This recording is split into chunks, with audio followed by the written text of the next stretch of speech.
Imagine how much easier it would be if your boss and your coworkers would just listen to your suggestions and agree with your ideas. Unfortunately, common sense and logic doesn't always prevail, especially in the workplace. But when you know how to influence people to your way of thinking, there's virtually no limit to where your career can go. Stay tuned.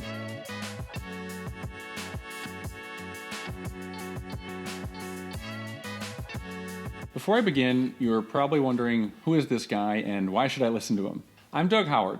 I'm a licensed structural engineer and engineering manager, and my biggest passion is helping engineers like you elevate your life personally and professionally. It's why I started this YouTube channel, which is 100% dedicated to helping engineers like you build the right skills to create your own opportunities and take control of building the career that you want and deserve. Subscribe to my channel if you don't want to miss out on any tools, insights, or techniques that can put your engineering career on an accelerated path. Today, I'm going to explain what influence is and how it's different than manipulation. I'm also going to explain the only way you can convince someone to do something that they don't want to do. But let's start with why influence is more valuable than any technical skill, even for engineers. The biggest transition in your engineering career is when you shift from depending on senior team members into actively contributing to the team's decision-making process. Before this transition, the majority of your job is following rules, following procedures, guidelines, and instructions. And you're basically following things that were created and given to you by senior engineers and managers. At this stage of your career, you hate to admit it, but you're basically a glorified rule follower who carries out mindless plug-and-chug calcs. It can feel pretty painful, and at that point, you really want nothing more than to progress to the next level, even if you don't know what it is yet. You want to be in a role where your unique set of skills are being utilized. You want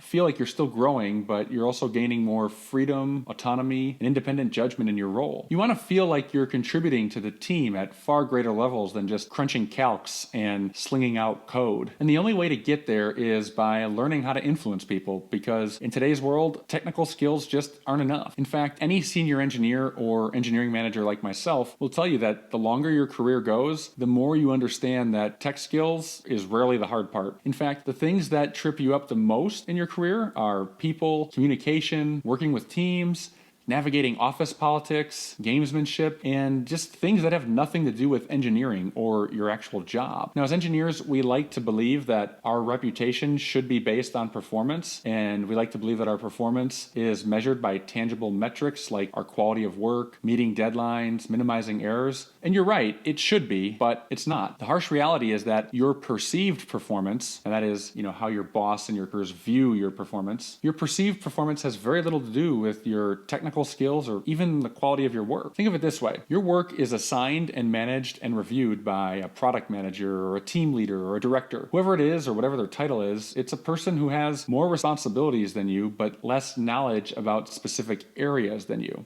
which means it's not even possible or even practical for your boss to accurately measure the quality of your work. And if they can't even do that, how will they know if you're qualified to take on more responsibilities or advance to the next level? The answer is they don't, unless you influence them. By the way, if you want me to create more episodes on topics related to persuasion, negotiating, and influence, let me know by tapping that like button. A lot of people think influence is synonymous with manipulation, but don't confuse these two terms because there is a clear difference between them. Manipulation is tricking someone into taking action, and it usually involves being unethical, and it probably involves lying. Now, on the other hand, influence is where you're actually able to inspire someone to want to take action. To better explain this, I'm going to share a story from the early days in my career when I was still a project engineer. Now, back then, my biggest frustrations always came from our sales team. Every time I'd sink my teeth into a new project, there never was enough information for me to actually begin working on the project. Literally, every time. Critical information like the story height, service loads, design parameters, site locations and conditions. All this information was always missing, and the sales team at our company was responsible for gathering that information. I'd waste so much time hunting down the salesmen and waiting for them to get back to me with basic information that I needed to do my job. I spent so much time doing this that I started to feel more like a babysitter than an engineer. I would try to efficiently manage these situations by working around it and working on something else while I was waiting for answers. I'd have to contact sales and request the info, then work on something else while I waited. And it would usually take a few days for them to get back to me with answers. Meanwhile, my boss wasn't extending my deadline for this, so I'd be under the gun to make up for the lost time.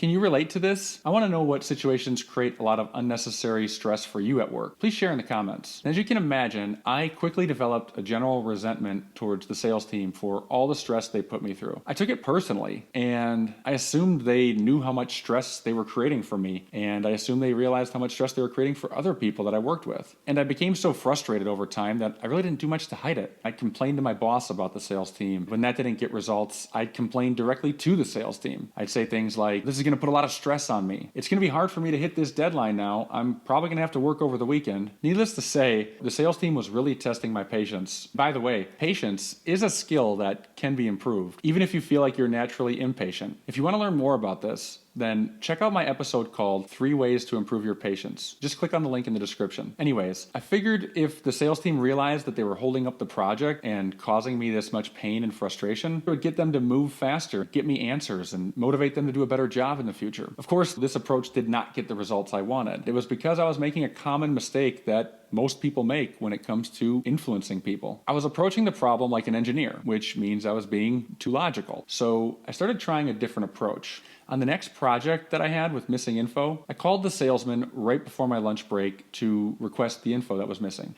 And at the end of the call, I said, hey, Mike, I don't want this project to be late any more than you do, but the last time I fell behind while waiting for answers from the sales team, John, who was my boss, John ended up taking over the project for me at the last minute, and we ended up missing the deadline. Wouldn't you know it, I had crystal clear answers on all my questions waiting in my email inbox by the time I came back from my 30-minute lunch break. If you're wondering how I was able to get the salesman to give me crystal clear answers this time, I'll explain in a moment. But first, have you ever been in a situation where you needed to influence someone that you didn't have authority over? Were you able to get what you needed from them? Please tell me about it in the comments. Here's some perspective on why I was able to get answers from the salesman. My boss at the time was a VP and a partner in our firm, so he had indirect authority over the sales team. He also had a chip on his shoulder towards the sales team, like most engineers do. So he'd actually seek out opportunities to make an example out of them when they weren't doing their job right. The sales team knew this about my boss, and they knew that whenever he got involved on a project, it wasn't a good thing, at least not for them, because it often resulted in pushing out the deadline at the last minute. And in my previous attempts at influencing the sales team, I was only speaking to them in terms of the impact their actions were having on me. I was coming at it from my own personal interests, saying things like, this is going to put a lot of stress on me. I'm going to fall behind. I can't get started. Here's what I didn't do. I didn't explain what the impact would be on them. I never even considered the situation from their perspective. But this time, I challenged myself to do that. I started by giving the salesman the benefit of the doubt. I brainstormed valid reasons why the salesman would continue to leave out critical information when he knew we were asking for it and he knew we needed it. At first, I came up with reasons like maybe he was distracted, maybe he simply forgot to include it, maybe it was sloppy note-taking on the job site, maybe a note got misplaced while he was traveling. None of these provided me with any insight on how to influence the situation. Then I started considering what the salesman wanted. I already knew what the salesman didn't want. They literally feared telling customers that a project would be late, especially at the last minute. I went deeper and considered why that was so important to them. Could it be as simple as just good customer service? Keeping the customer happy to hopefully earn repeat business? It sounds noble, but it doesn't sound like it would be enough to invoke fear. So then I considered their pay structure. I knew it was a commission system where they didn't get paid until their project was completed. Our projects had a pretty long turnaround time, so they'd literally go a few months without receiving a paycheck. And I can only imagine how stressful it would be to hear that your next paycheck is going to be delayed at the last minute, especially when you have a family to support. When you think of it this way and from this perspective, it's no wonder why my original pleas for answers got no results. From the salesman's perspective, the stress they created for me doesn't even compare to the stress of pushing out their paycheck. They probably figured, that sucks and I'll work really hard to get Doug answers, but Doug's boss will make sure he gets the project done on time, so I'll get him answers after I close my next sale. Despite having no authority over the situation, I was able to get what I wanted in record time without lifting a finger or getting anyone else involved, and all it required was just a few minutes of brainstorming and reconsidering how I delivered my message. That's not exactly true. Influencing people requires developing a skill that I didn't cover in this video yet. This skill is really easy to learn and practice. However, it doesn't come naturally to most engineers. But since this video is getting pretty long, I'm going to cut it here and save that tip for part 2 of this series on persuasion. If you have the autoplay setting on, that video should play automatically next. Otherwise, you can just click on the link in the description. Thanks for watching.